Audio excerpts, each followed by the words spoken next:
உங்கள் ஹேர் ரொம்ப தின்னாக இருக்குன்னு கவலைப்படுறீங்களா? இப்படி இருக்க உங்கள் ஹேர் ஜஸ்ட் 30 டேஸில் இவ்வளோ திக்காக இவ்வளோ அடர்த்தியாக மாறும். ஜஸ்ட்டு 2 வீட்டில் இருக்க இன்க்ரீடியன்ஸை வச்சு 30 நாளில் அல்டிமேட்டான ஒரு ரிசல்ட் பார்க்கலாம். இதுக்கு முன்னாடி இப்போ தான் நீங்கள் என்னோடய சேனலை ஃபர்ஸ்ட் டைம் பார்க்குறீங்கன்னா மறக்காமல் சப்ஸ்கிரைப் பண்ணிட்டு கீழே இருக்க பெல் ஐக்கானை கிளிக் பண்ணிக்கோங்க.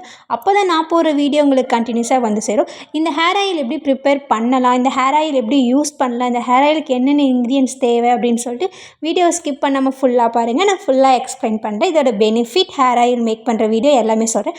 ஃபஸ்ட்டு நம்ம ஒரு மிக்ஸி ஜாரில் வெந்தயம் எடுத்துக்கிறோம். வெந்தயம் நம்ம ஹேர் க்ரோத்துக்கும் சரி, ஹேர் ஃபால் கண்ட்ரோல் பண்ணுறதுக்கும் சரி ரொம்பவே ஹெல்ப்ஃபுல்லாக இருக்கும். வெந்தயத்தில் நிறைய ரிச் ப்ரோட்டீன், விட்டமின்ஸ்லாம் இருக்கிறதுனால நம்ம ஹேருக்கு ரொம்பவே ஹெல்ப்ஃபுல்லாக இருக்கும்.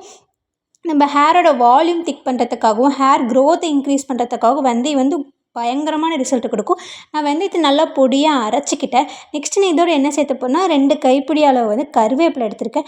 கருவேப்பிலை சொல்லவே தேவையில்லை. நம்ம முடியை கருன்னு வச்சுக்கிறதுக்கு ரொம்பவே ஹெல்ப்ஃபுல்லாக இருக்குது. உங்கள் முடியை பார்த்து மற்றவங்களாம் வாவுன்னு சொல்கிற அளவுக்கு கருவேப்பிலை அவ்வளோ பெனிஃபிட் கருவேப்பிலையில் இருக்குது. இதில் பீட்டா கேரட்டினா, அதுக்கப்புறம் ரிச் ப்ரோட்டீன்ஸ்லாம் இருக்கிறதுனால நம்ம டெத் ஹேரை ரிமூவ் பண்ணிட்டு நம்ம ஹேர் க்ரோத்துக்கு நல்லாவே ஹெல்ப்ஃபுல்லாக இருக்கும். இதுவும் நம்ம மிக்ஸி ஜாரில் போட்டு நல்லா பொடியாக அரைச்சிக்கலாம். இந்த பொடியை நீங்கள் ஹேர் ஆயில் யூஸ் பண்ணுறதுக்கு வச்சுக்கலாம், ஹேர் பேக்காகவும் யூஸ் பண்ணிக்கலாம், ரெண்டுத்துக்குமே இதை யூஸ் பண்ணிக்கலாம். கண்டிப்பாக நல்ல ரிசல்ட் கொடுக்கும்.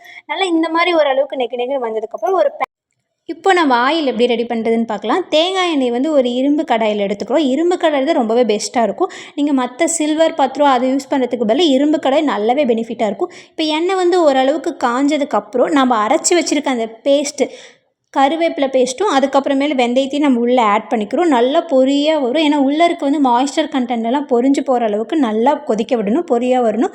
உள்ளே இருக்கிறதெல்லாம் பொரியிற அளவுக்கு வந்ததுக்கப்புறம் அடிக்கடி நம்ம ஒரு கண் ஆயில் மேலே இருந்துக்கிட்டே இருக்கணும். அடி பிடிச்சிடக்கூடாது, ரொம்ப கருகிடவும் கூடாது. நல்லா மிக்ஸ் பண்ணிகிட்டே விட்டு ஓரளவுக்கு ஸ்டேஜ் வந்ததுக்கப்புறமேல நம்ம ஸ்லிம்மில் வச்சு கொதிக்க விடலாம். இதே மாதிரியே ஒரு 50 to 20 மினிட்ஸ் நம்ம கிண்டிகிட்டே இருக்கலாம். ஒரு 10 மினிட்ஸ்க்கு அப்புறம் இந்த எண்ணெயோட சலசலப்பு கொஞ்சம் குறைஞ்சிடும். அதுக்கப்புறமே நம்ம மிக்ஸ் பண்ண தேவை கிடையாது. இப்போ நீங்களே பார்த்தீங்கன்னா எவ்வளோ எண்ணெய் கொதிக்குது நம்மலாம் போட்டதுக்கப்புறம். ஒரு 10 மினிட்ஸ்க்கு பார்த்தா இந்த பதம் அப்படியே கொஞ்சம் குறைஞ்சி அந்த நுரையெல்லாம் தங்கி ஆயில் நார்மலாக ஒரு ஸ்டேஜுக்கு வர மாதிரி வரும். கலரும் ரொம்ப டார்க் க்ரீனாக, பார்க்கவே கலர்ஃபுல்லாக சூப்பராக இருக்கும். ஸ்மெல்லும் பயங்கரமாக இருக்கும். இப்போ பாருங்கள் ஓரளவுக்கு எண்ணெய் தளைஞ்சி வந்திருக்கு. இந்த மாதிரி கண்டிஷனில் நம்ம ஸ்டவ்வை ஆஃப் பண்ணிடலாம்.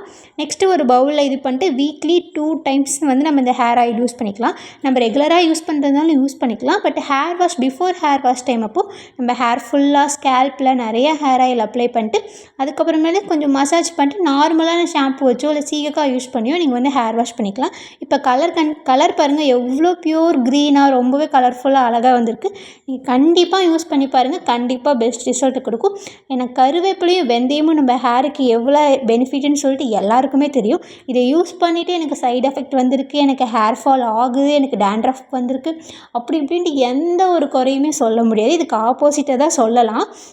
எனக்கு நல்லா ஹேர் க்ரோத் ஆகிருக்கு, ஹேர் நல்லா ஸ்கேல்ப்லாம் ரொம்ப ஹெல்த்தியாக இருக்குது, ஹேர் ஸ்ட்ரக்சர் நல்லாயிருக்குன்னு சொல்லிட்டு இந்த மாதிரி ரிசல்ட்டு தான் நீங்கள் கண்டிப்பாக கேள்விப்படுவீங்க. ஏன்னா கருவேப்பிலையிலையும் வெந்தயத்துலேயும் அவ்வளோ ரிச் விட்டமின் அண்ட் ப்ரோட்டீனில் நம்ம ஹேருக்கு தேவையான அளவு கொட்டி கிடக்குது. நீங்கள் கண்டிப்பாக ட்ரை பண்ணி பார்த்துட்டு உங்கள் ஃபீட்பேக்கை கமெண்டில் சொல்லுங்கள். இது நான் அரைச்சி வச்ச பொடியை நான் தனியாகவும் எடுத்து வச்சுருக்கேன். இது நான் ஹேர் வாஷ் பண்ணும்போது ஹேர் மாஸ்க்காகவும் நம்ம யூஸ் பண்ணிக்கலாம். இது பால், தயிர் இல்லை நார்மல் வாட்டரில் கூட மிக்ஸ் பண்ணி நம்ம ஹேரில் ஒரு 10 மினிட்ஸ் வச்சுட்டு அதுக்கப்புறம் ஹேர் வாஷ் பண்ணி நம்ம குளிச்சிக்கலாம். நீங்களும் மறக்காமல் இதை ட்ரை பண்ணி பாருங்கள். உங்கள் கமெண்ட்டை மறக்காமல் ஃபீட்பேக்கில் சொல்லுங்கள். அடுத்த ஒரு இன்ட்ரெஸ்டிங்கான ஹேர் கேர் வீடியோவில் மறுபடியும் உங்களை சந்திக்கிறேன். தேங்க்யூ.